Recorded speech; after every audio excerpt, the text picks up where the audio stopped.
Sot në sallën e sportit Adem Jasharin e Klin, zemrat u renduan në sy të përlotën.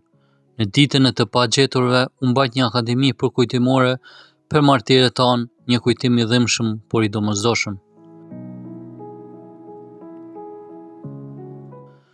Në mesin e luleve dhe flamujve u bën homazhe për 7 bite kësaj toke, të vrarë mizorisht në masakrin e Kralanit 26 vite më parë.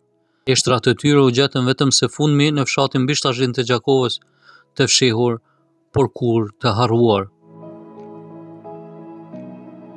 Adem Gashi, Mentor Myrtaj, Shermet Ismaili, Osman Feza, Shkelzen Hajdaraj, Bekim Hasani dhe Bekim Gashi, emrat që sot u shqiptuan me nderim dhe lot, derisa arkivolët e tyre qëndronin në mes të sallës të mbuluar me flamuj. Në fjalën e tij, kryetari i komunës profesor Dr. Zenon Eleza i tha: "Kjo nuk është një dhimbje që e ndjejmë vetëm sot, kjo është një plagë që s'ka pushuar se dhemburi për 26 vite."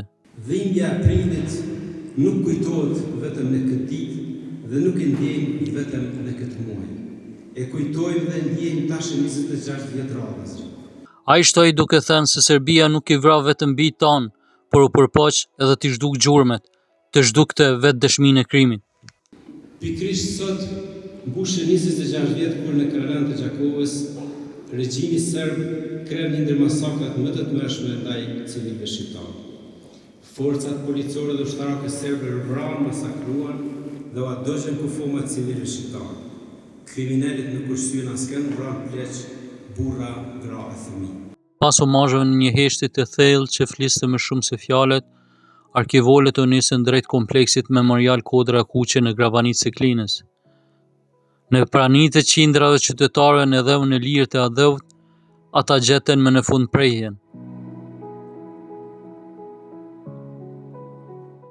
Por dhimbja mbetet, nga 140 të zhdukur, vetëm 63 janë gjetur e identifikuar. 77 e tjerë ende mungojnë në tryezat e shtëpive të tyre, në ëndrat e nënave, në zemrat tona.